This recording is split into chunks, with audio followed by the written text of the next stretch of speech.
Okay sir, start पहिल्यापासून. हो. Mission आरंभ ऑनलाईन शिष्यवृत्ती तासिका इयत्ता 8वी, विषय गणित. आजचा घटक आहे क्षेत्रफळ.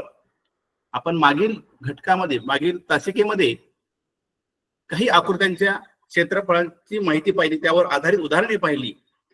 तर आज आपण त्याचाच पुढील भाग पाहणार आहोत. तर वर्तुळ.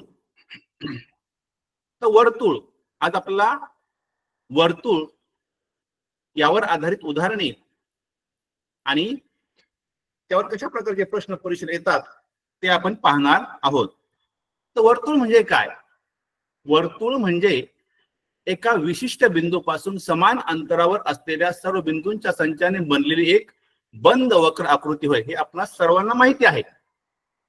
आता इयत्ता 8वी पर्यंत आपण वर्तुळ म्हणजे काय आपण शिकलेलो आहोत. तर आज आपल्याला याचा पुढील भाग शिकायचा आहे. पहा, तर वर्तुळ. आता या ठिकाणी ही जी आकृती आहे ही वर्तुळाची आकृती पहा. त्यामध्ये पाहता वर्तुळ,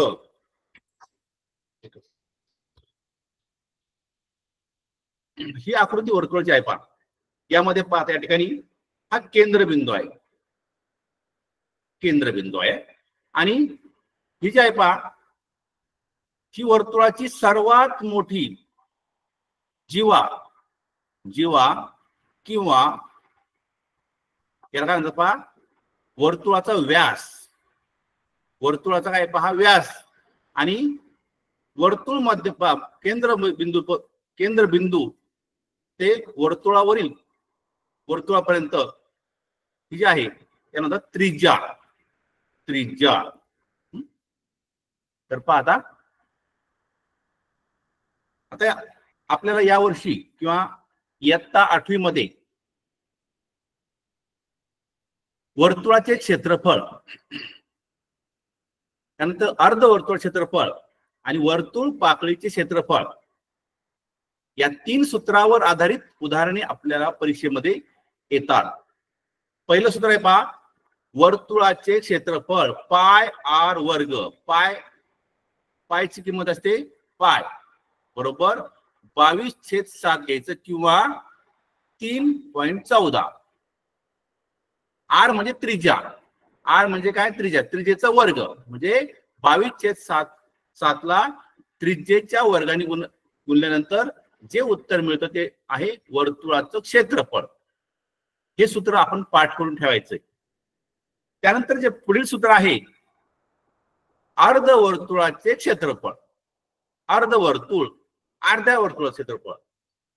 पूर्ण वर्तुळाला फक्त 2 भागलं पहा, पूर्ण वर्तुळाच्या क्षेत्रफळाला जर आपण 2 भागलं तर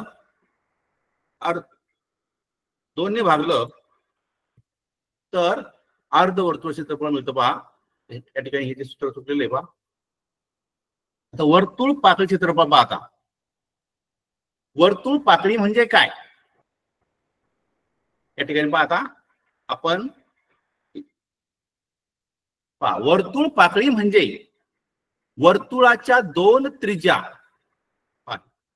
पण या ठिकाणी बिंदू ए, बिंदू बी आणि बिंदू ओ. हा केंद्रबिंदू आहे. पहा, वर्तुळ पाकळी म्हणजे वर्तुळाच्या 2 त्रिज्या आणि त्यांच्या कंसाने वेढलेला भाग होय. वर्तुळाच्या केंद्रबिंदूतून काढलेल्या 2 त्रिज्या आणि त्या त्रिज्यांनी व्यापलेल्या वर्तुळाच्या भागाला वर्तुळ पाकळी असे म्हणतात. पाहता म्हणजे पाहता ही जी पहा ए ओ बी ही पूर्ण पाहता ही वर्तुळ पाकळी. पहा, ही वर्तुळ पाकळी आहे. ही लहान आहे पहा, लहान भाग आहे पहा. त्यामध्ये लघु वर्तुळ पाकळी. लघु वर्तुळ पाकळी. आणि ए पहा, या ठिकाणी आपण जर एक बिंदू काढला पी, ओ बिंदूशी पहा, हा जो पूर्ण मोठा जो भाग आहे त्यानंतर विशाल वर्तुळ पाकळी, विशाल विशाल वर्तुळ पाकळी पहा, म्हणजे लघु वर्तुळ पाकळी आणि विशाल वर्तुळ पाकळी, अशा प्रकारे वर्तुळ पाकळी म्हणजे काय हे आपण या ठिकाणी पाहिले पहा. वर्तुळ पाकळीचं क्षेत्रफळ पहा, काय क्षेत्रफळ आहे पहा. आता आपण पाहिलं पहा, वर्तुळ क्षेत्रफळ काय आहे, पाय आर वर्ग. अर्धवर्तुळ क्षेत्रफळ काय आहे, 1/2 पाय आर वर्ग. त्यानंतर वर्तुळ पाकळी क्षेत्रफळ, या ठिकाणी जो कोन होतो पहा, या ठिकाणी जो कोन तयार होतो पहा, म्हणजे या आपण याला बिंदू नाव दिले पाहिजे ओ आणि बी, हा जो कोन आहे हा लघु वर्तुळ पाकळी पाहिजे. जर आपल्याला या लघु वर्तुळ पाकळीचं क्षेत्रफळ पाहिजे असेल तर हा जो वर्तुळ जो जो कोन आहे हा कोन किती आहे. आता कोन जर समजा या ठिकाणी 120 असेल, या ठिकाणी पहा हा जो कोनाचं माप म्हणजे कोनाचे माप भागिले 360 गुणिले पाय आर वर्ग, हे वर्तुळ पाकळीचं क्षेत्रफळ आहे. अशा प्रकारे वर्तुळावर आधारित हे 3 सूत्र आपण पाठ करून ठेवायचे. यावरच अनेक उदाहरणं यापूर्वी आणि इथून पुढेही विचारले जाऊ शकतात. तर आपण यावर आधारित एक उदाहरण घेऊया. पाहता, 7 सेमी त्रिज्या असलेल्या वर्तुळ पाकळीचा कोन 60 अंश असेल तर वर्तुळ पाकळीचे क्षेत्रफळ किती असेल. पाहता, आता या ठिकाणी पहा, आपलं सूत्र काय पहा, कोनाचे पहा म्हणजे त्या केंद्रबिंदूने वर्तुळ पाकळीशी जो केलेला कोन आहे, पहा वर्तुळ पाकळीचे पहा वर्तुळ पाकळीचे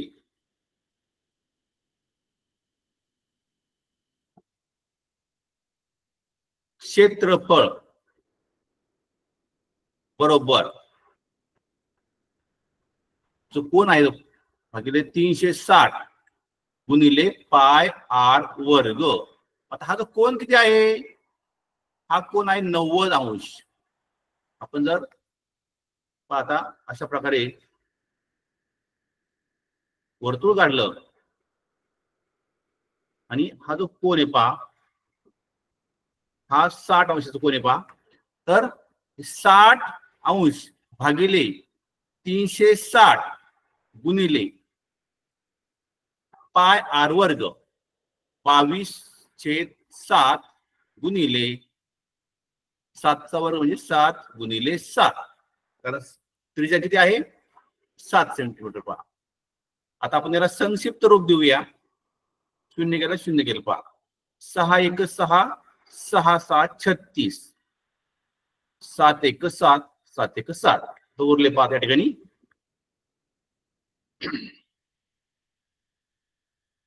2 3 6 2 1 2.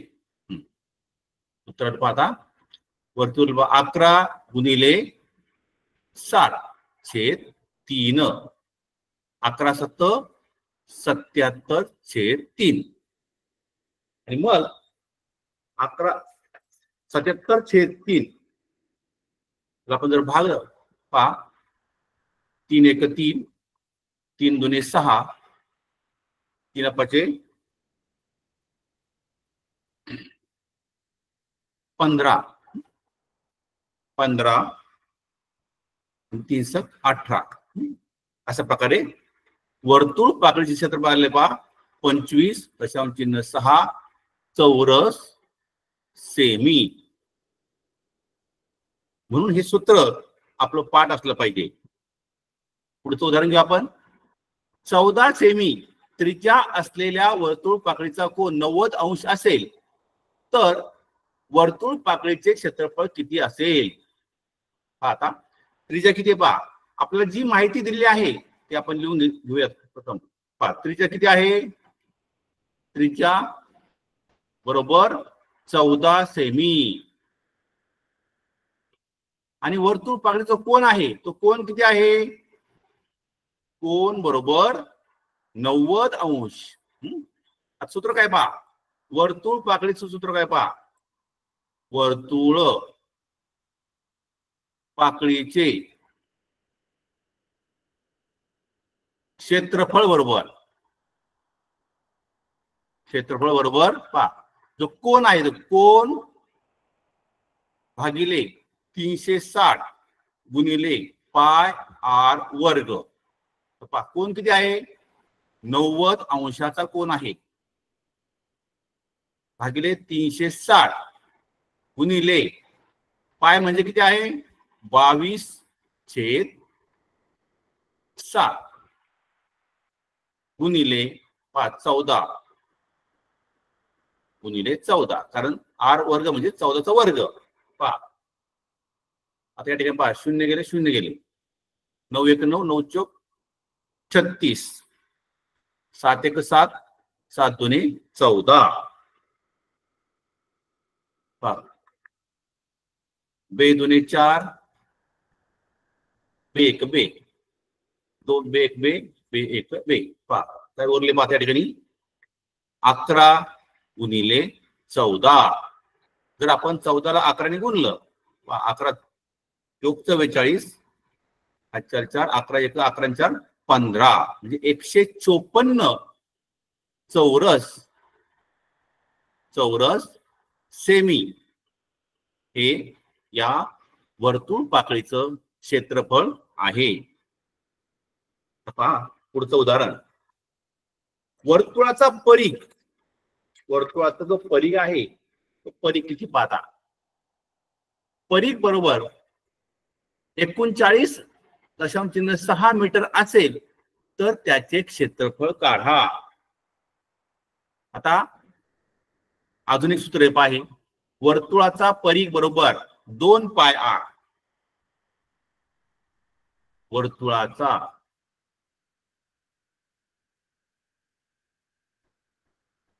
परिघ बरोबर 2 पाय आणि आर, हे वर्तुळाच्या परिघाचं सूत्र आहे. आता आपल्याला पहा परिघ दिलेला आहे, मग आपल्याला त्यावरून आपल्याला त्या वर्तुळाची त्रिज्या काढावी लागेल. आणि त्रिज्या नेल्यानंतर मग आपण क्षेत्रफळ काढू शकतो पहा. म्हणून प्रथम या ठिकाणी आपण या परिघावरून त्रिज्या काढायची. पाहता परिघ किती आहे पहा, 39.6 बरोबर 2 गुणिले पाय म्हणजे किती आहे, 22/7 गुणिले 8. आता आपण 2 या ठिकाणी पहा, जे 2 आहे किंवा 22/7 आहेत, आपल्याला जर समीकरणाच्या उजव्या बाजूला न्यायचे असेल तर काय होतं पहा, 39.6 हे 7 हे 2 या ठिकाणी गुणिले आहेत, ते काय होतात भागिले पहा, भागिले 22 पहा भागिले होतील आणि 7 हे गुणिले होतील पहा, गुणिले बरोबर 8.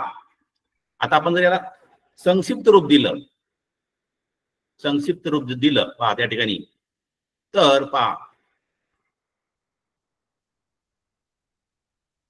2 भागलं पहा, बे 1 बे आणि बे 9 18 आणि बे 8 16. पुन्हा पहा त्या ठिकाणी पुन्हा 2चा भाग देईन पहा, बे 1 बे बे 1 बे बे 9 18 आणि बे 9 18. काय उरलं पहा, 9.9/11 गुणिले 7 बरोबर. पाहता या ठिकाणी उत्तर येतं पहा. या ठिकाणी आपण जर केलं तर या ठिकाणी संक्षिप्त रूप दिलं त्याचं उत्तर येतं पहा 11 या ठिकाणी पहा 9 9 11 11 9 99 9 9 म्हणजे 7 म्हणजे 7 9 63 63 या ठिकाणी त्याचा काय आले पहा 63 त्रिज्या आली पहा मग 63 त्रिज्या आली पण मग या ठिकाणी क्षेत्रफळ बरोबर पाय आर वर्ग 22/7 गुणिले 63 गुणिले 63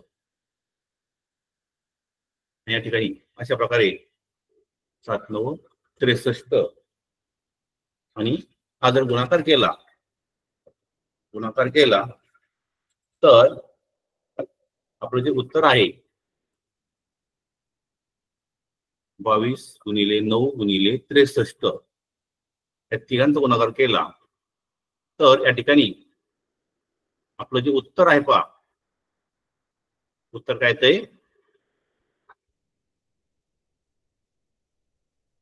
22 गुणिले 9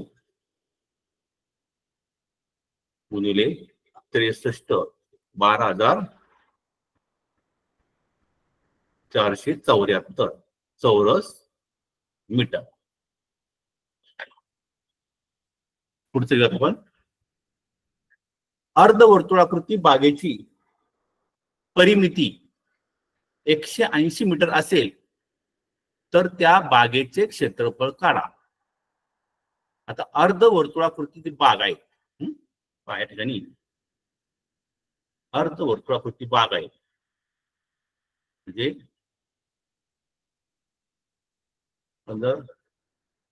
अर्धवर्तुळाकृती बाग आहे पहा परिमिती दिली पहा परिमिती काय दिली पहा अर्धवर्तुळाकृती बागेची परिमिती किती आहे अर्धवर्तुळाकृती बागेची परिमिती आहे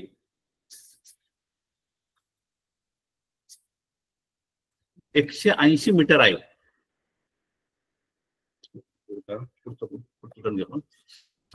पुढचं आपण या सोबतच्या आकृतीत वर्तुळाची त्रिज्या 21 सेमी आहे व वर्तुळात अंतर चौरसाची बाजू 12 सेमी आहे तर रेखांकित भागाची क्षेत्रफळ किती पाहता.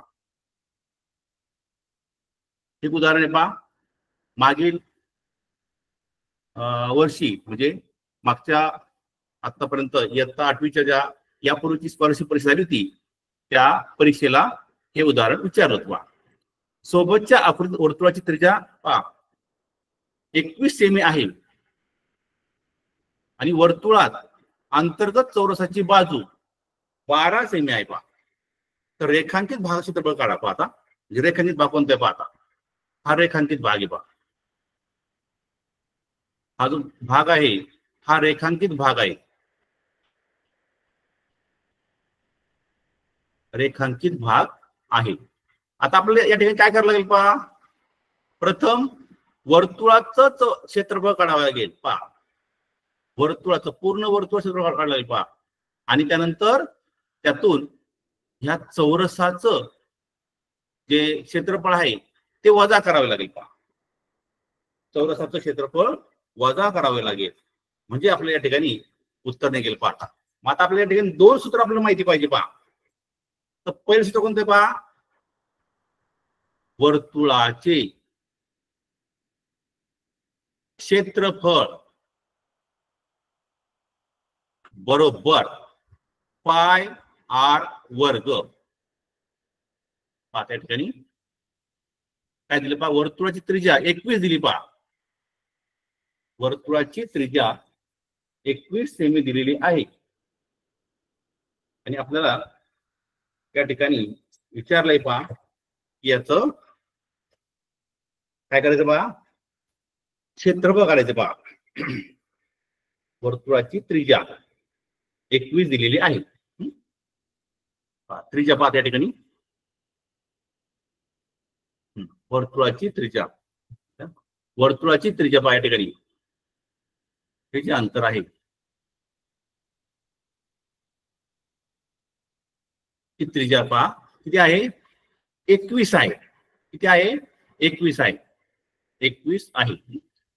तर बरोबर पहा 22/7 गुणिले 21 गुणिले 21 पहा 7 एक 7 7 त्रिक 21 बरोबर 22 गुणिले 3 गुणिले 21 आणि आपण हा जर गुणाकार केला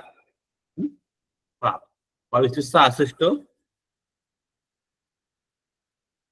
66 गुणिले 21 बरोबर या ठिकाणी उत्तर येतं 1386 चौरस सेमी. आता हे झालं संपूर्ण वर्तुळाचे क्षेत्रफळ. आता आपलं आतील जो चौरस आहे या चौरस आपल्याला क्षेत्रफळ काढायला लागेल पहा. आता चौरस या ठिकाणी त्रिज्या किती आहे 21 आहे. त्रिज्या किती पहा या ठिकाणी 21 आहे पहा. या ठिकाणी ही त्रिज्या आहे 21 आहे आणि आपण चौरस बाजू दिली पाहता. चौरसाची बाजू 12 दिली 12 म्हणजे पहा चौरसाचे क्षेत्रफळ बरोबर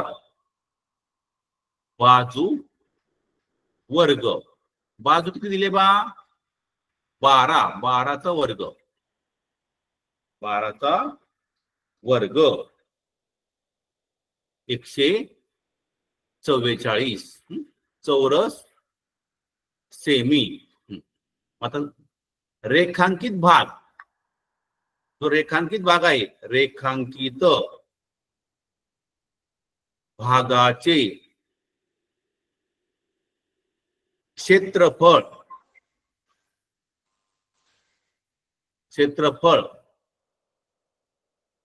बरोबर वर्तुळाचे क्षेत्रफळ वजा चौरसाचे क्षेत्रफळ बरोबर पहा आता क्षेत्रफळ किती आहे वर्तुळाचे पहा 1386 चौरस सेमी आहे पहा वजा चौरस किती पहा 144 म्हणजे दोघांची आपण जर वजाबाकी केली तर उत्तर किती येतं पहा 1242 चौरस सेमी. म्हणजे हा जो रेखांकित भाग आहे वर्तुळ आणि चौरसाच्या मधील त्या रेखांकित भागाचं जे क्षेत्रफळ आहे ते आहे 1242 चौरस मीटर. आता सेमी. आता आपण पुढील उदाहरण पाहूया. आकृतीत दाखविल्याप्रमाणे एका चौरसाचे चारही शिरोबिंदू वर्तुळावर आहेत. वर्तुळाची त्रिज्या 7 सेमी व केंद्र ओ आहे. रेखांकित भागाचे क्षेत्रफळ काढा. पहा आता या ठिकाणी काय दिले पहा आपल्याला फक्त त्रिज्या दिली पहा. चौरसाची जी बाजू आहे ती दिलेली नाही. पहा उदाहरण मागील उदाहरणासारखंच आहे पहा परंतु या उदाहरणामध्ये आपल्याला चौरसाचं जे ती बाजू दिलेली नाही पहा. मग आता पहा या ठिकाणी त्रिज्या किती आहे पहा त्रिज्या आहे 7. मग आपण प्रथम काय करूया आपण वर्तुळाचं क्षेत्रफळ काढून घेऊ. पहा वर्तुळाचे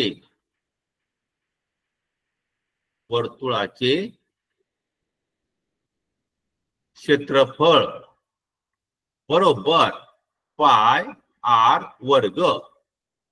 आता पहा पाय म्हणजे किती 22/7 गुणिले आर वर्ग 7चा वर्ग, 7चा वर्ग म्हणजे किती 7 गुणिले 7, 7 एक 7, 7 एक 7, 22 ने जर आपण 7 ला गुणलं उत्तर येते पहा 154 चौरस सेमी, चौरस सेमी. आता पहा या ठिकाणी पहा जर आपण ही त्रिज्या दुप्पट केली वाढवली पहा तर पहा या ठिकाणी काय होतं आपला कर्ण मिळतो पहा कर्ण म्हणजे हा 7 आणि हा 7 म्हणजे कर्णाची लांबी किती आली मग 7 आणि 7 14 पहा कर्ण किती आलं पहा म्हणजे या चौरसाचा जो कर्ण आहे कर्ण हा त्रिज्येच्या दुप्पट येतो पहा पहा म्हणजे कर्ण बरोबर 14 सेमी. कर्ण किती आला 14 सेमी आलेला आहे. मग आता पहा या ठिकाणी बाजू दिलेली नाही परंतु आता आपल्याला कर्ण माहित झालेलं आहे पहा. मग आता चौरसाचं क्षेत्रफळ काढायचं पहा. चौरसाच्या क्षेत्रफळाचे दोन सूत्र आहे पहा. पहिलं कोणतं आहे बाजू वर्ग आणि दुसरं कोणतं पहा चौरसाचे क्षेत्रफळ बरोबर कर्ण वर्ग पहा कर्ण वर्ग भागिले 2. आपण मागील तास केलं पाहिलेले पहा हे सूत्र. चौरसाचे क्षेत्रफळ बरोबर कर्ण वर्ग छेद 2. आता कर्ण वर्ग कर्ण किती आहे 14, 14चा वर्ग छेद 2 बरोबर 14 गुणिले 14 छेद 2. बे 1 बे 7 14 पहा बरोबर 7 गुणिले 14. जर आपण 7 ने 14 ला गुणलं तर 14 पाळा म्हटलं 14 98 चौरस सेमी. आता आपलं काय करायचं बा रेखांकित भागाचे क्षेत्रफळ काढायचे बा. आपलं काय करायचं आहे रेखांकित भागाचं. मग रेखांकित भागाचं क्षेत्रफळ म्हणजे बरोबर काय की वर्तुळाचं क्षेत्रफळ वजा चौरसाचे क्षेत्रफळ पहा. रेखांकित भाग रेखांकित भागाचे क्षेत्रफळ बरोबर आता वर्तुळ क्षेत्रफळ किती आलं बा 154 वजा चौरस किती आलं 98 पहा बरोबर. या 154 मधून जर आपण 98 वजा केले तर उत्तर येते पहा 56. चौरस पहा या ठिकाणी सेमी हा म्हणजे हा जो भाग आहे रेखांकित वर्तुळ आणि चौरस यांच्या मधोमध जो भाग आहे पहा हा जो भाग याला हा रेखांकित भाग आहे. या रेखांकित भागाचं क्षेत्रफळ या रेखांकित भागाचं जे क्षेत्रफळ आहे हे क्षेत्रफळ किती आलेलं आहे पहा 56 चौरस सेमी. अशा प्रकारे हे दोन प्रकारचे उदाहरण आहे पहा. हे उदाहरण 2021 या परीक्षेला विचारलं गेलं होतं पहा. 2021च्या परीक्षेला हे उदाहरण विचारलेलं आहे. अशाच प्रकारची उदाहरणं विचारलं पहा. आता आपण पुढील उदाहरण पाहूया. आता पतंगाकृतीच पहा. पतंगाकृती म्हणजे काय पहा. आता पतंग हा पतंगाचा आकार आहे पहा. हा जो आकार आहे हा पतंगाचा आकार आहे पहा. पतंगाकृती क्षेत्रफळ पतंगाकृतीचा आकार आहे पहा. या ठिकाणी पहा आता पतंगाकृती क्षेत्रफळ बरोबर 1/2 गुणिले कर्णाच्या लांबीचा गुणाकार. आपण जेवढे सूत्र पाहिलेले आहे ते सर्व सूत्र आपल्या घरी एका भिंतीवर लावून ठेवायचे पहा आणि जाता येता आपण ते वाचायचे. म्हणजे परीक्षेला कोणत्याही सूत्रावर प्रश्न आला आपण ते लगेच लिहू शकतो पहा. म्हणून सूत्र हे पाठ पाहिजे पहा. सूत्र हे आपल्याला पाठ करून ठेवावेच लागणार आहे पहा. तर पहा आता या ठिकाणी कर्ण म्हणजे हा कर्ण असतो बा आणि हा कर्ण, या दोघांचा गुणाकार. आता यावर आधारित आपण उदाहरणे पाहूया. पतंगाकृतीचे कर्ण अनुक्रमे 25 सेमी व 40 सेमी आहे, तर पतंगाकृतीचे क्षेत्रफळ किती असेल?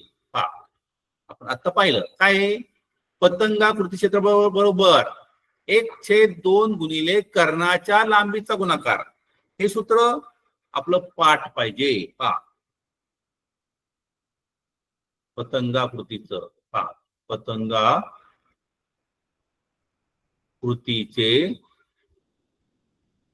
क्षेत्रफळ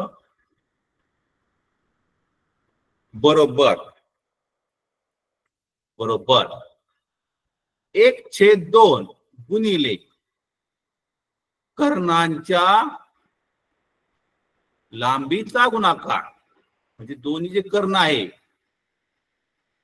गुणाकार. आता या ठिकाणी 1/2 कर्ण किती पहा, पहिला कर्ण आहे 25, दुसरा कर्ण किती आहे 40. पहा आता या ठिकाणी आपण 2 ने याला भागलं पहा, बे 1 बे, बे 2 4, बे 0 0. पहा उत्तर येत पहा 25 दुने 50, म्हणजे या ठिकाणी 500 चौरस सेमी, 500 चौरस सेमी हे या पतंगाकृती क्षेत्रफळ आलेलं आहे.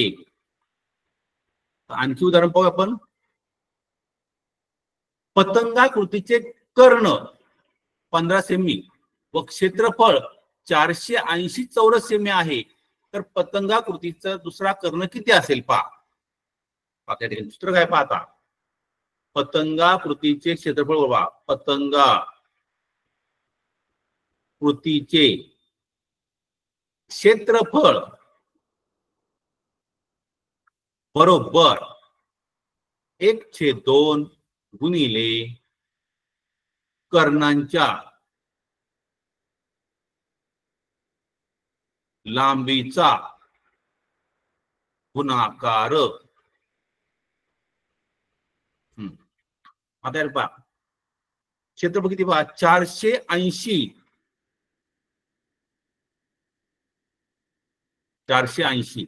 बरोबर 1/2.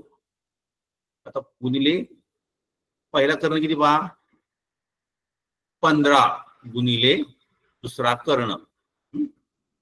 आता आपण या ठिकाणी 480 गुणिले 2/15 बरोबर कर्ण. आपण काय केलं, 1/2 हे समीकरणाच्या डाव्या बाजूला लिहिलंय.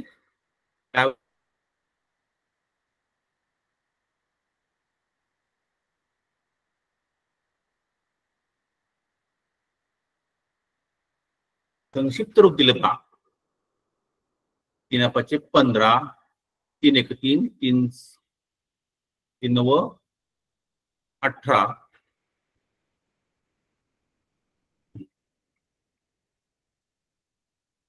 3 1 3, 3 7 18 आणि 3 0 160.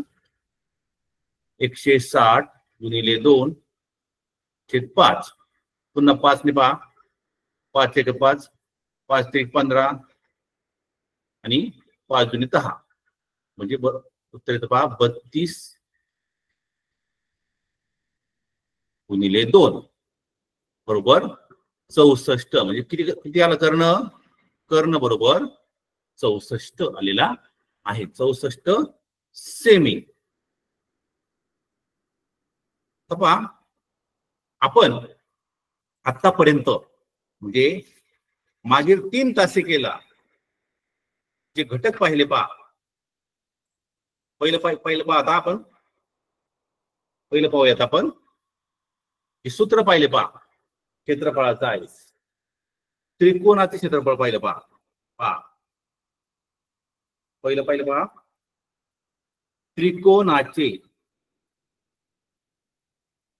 त्रिकोणाचे क्षेत्रफळ कोणकोणते सूत्र महत्वाचे बा बरोबर 1/2 गुणिले पाया गुणिले उंची पाया गुणिले उंची हे सूत्र महत्वाचं आहे. दुसरं सूत्र पाहता त्रिकोणाचे पहा त्रिकोणाची त्रिकोण पहा अजून सूत्र आहे.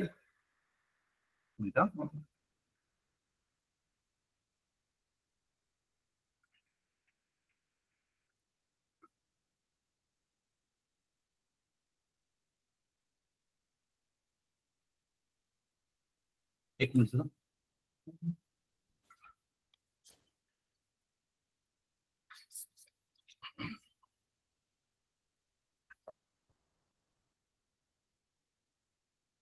आणखी पाहिले पाहता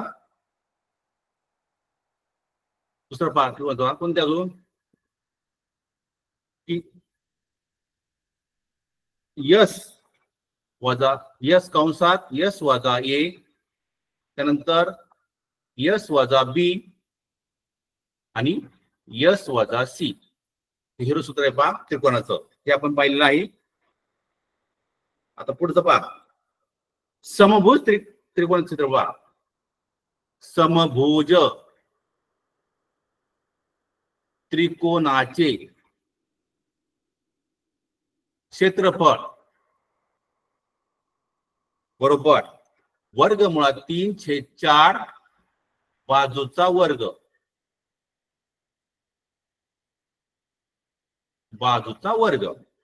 एक सूत्र पाठ करून ठेवायचं आहे. आणि पुढचे पाहता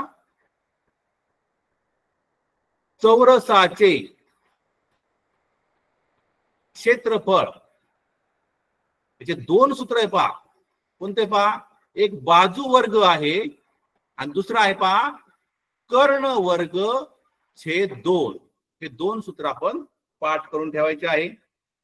नंतर पुढचं पहा आयताचे क्षेत्रफळ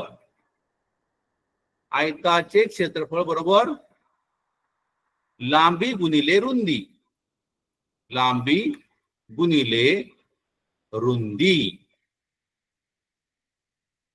पुढचं पहा आता समभुज चौकोनाचे पहा आपण मागील तासिकेत सर्व सूत्र पाहिले आहेत. समभुज आपण आता आवृत्ती घेतोय पहा आता समभुज चौकोनाचे क्षेत्रफळ बरोबर 1/2 गुणिले कर्णांच्या लांबीचा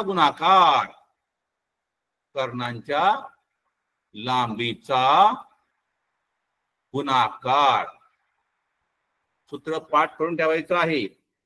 पुढचं पाहता समांतर भुज पहा पुढचं कोणते पहा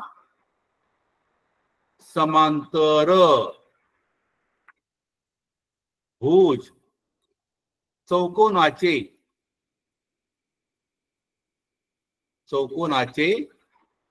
क्षेत्रफळ बरोबर हे सोपं सूत्र आहे पहा पाया गुणिले उंची अतिशय सोपं सूत्र आहे. पुढचं पहा आता समलंब चौकोन क्षेत्रफळ पहा समलंब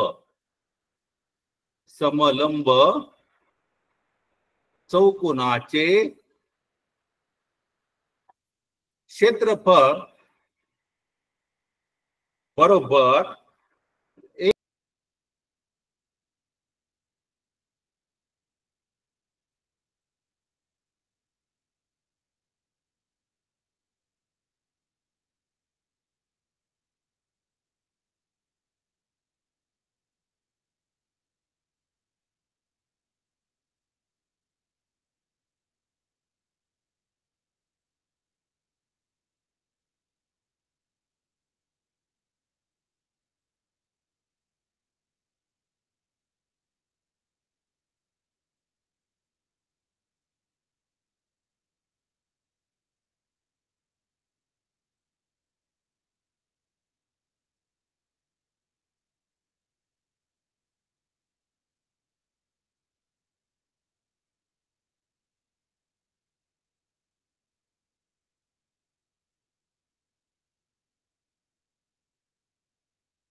तर पहा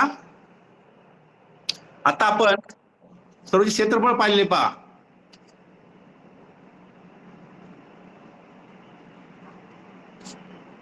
आपण आतापर्यंत जेवढे क्षेत्रफळ पाहिले पहा त्या सर्वांचं सूत्र आपल्याला माहिती पाहिजे. आज आपण जे पाहिले पहा पतंगाकृती क्षेत्रफळ आहे पहा 1/2 गुणिले कर्णांच्या लांबीचा गुणाकार. त्यानंतर आज आपण जे शिकलेलो आहोत वर्तुळाचं क्षेत्रफळ बरोबर πr वर्ग. त्यानंतर अर्धवर्तुळ क्षेत्रफळ बरोबर 1/2 गुणिले πr वर्ग.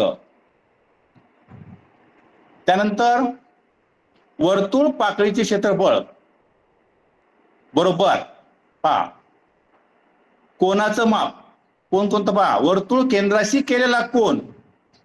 वर्तुळ केंद्राशी केलेला कोन छेद 360 गुणिले πr वर्ग. अशा प्रकारे आपण क्षेत्रफळावर आधारित आपण सर्व घटक पाहिले आहे. आता आणखी काय महत्त्वाचं पाहता यामध्ये पहा सर्व जे क्षेत्रफळ आहे त्यांचे सूत्र आपण पाठ करायचे आहेत. भिंतीला लावून ठेवायचे पहा जाता येत आपण सर्व सूत्र वाचायचे आहे. आता यामध्ये आणखी काय पहा आता चौरसाची बाजू दुप्पट केली पहा चौरसाची बाजू आपण जर दुप्पट केली त्याचं क्षेत्रफळ चौपट होतं पहा. काय होतं चौपट होतं पहा. आणि जर बाजू 3पट केल्यास क्षेत्रफळ 9पट त्याचा वर्ग करायचा. थोडक्यात काय करायचं पहा वर्ग. त्यानंतर आणखी काय महत्त्वाचं पहा दिलेल्या आयताची लांबी दुप्पट केली व रुंदी निमपट केली तर त्या आयताच्या क्षेत्रफळात फरक पडत नाही. त्यानंतर पाहता वर्तुळाची त्रिज्या दुप्पट केल्यास वर्तुळाची त्रिज्या जर आपण दुप्पट केली तर क्षेत्रफळ चौपट होतं. त्यानंतर पाहता काही जे एकक आहे पहा 1 चौरस मीटर म्हणजे किती 10,000 चौरस सेमी. 100 चौरस मीटर म्हणजे 1 आर. 100 चौरस मीटर म्हणजे किती 1 आर. 1 गुंठा पहा 1 आर.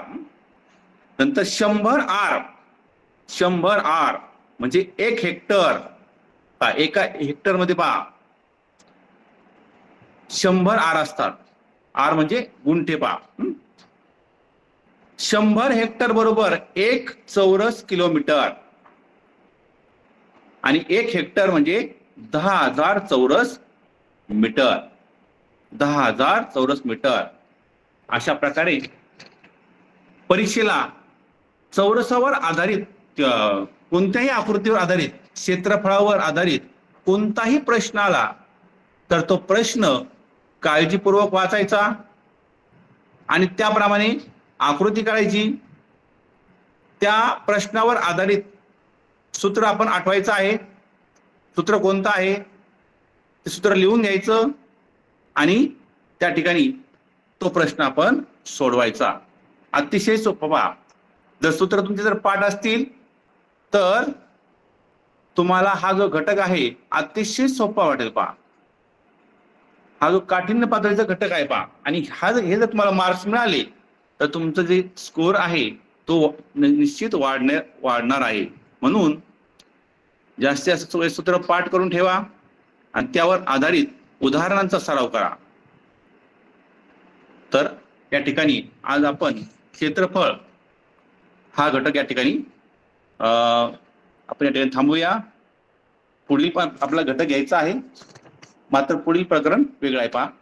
तर या ठिकाणी मला या ठिकाणी जी संधी दिली या ठिकाणी त्याबद्दल मी सर्वांचे धन्यवाद म्हणून या ठिकाणी माझं गीताशी काय संपवतो.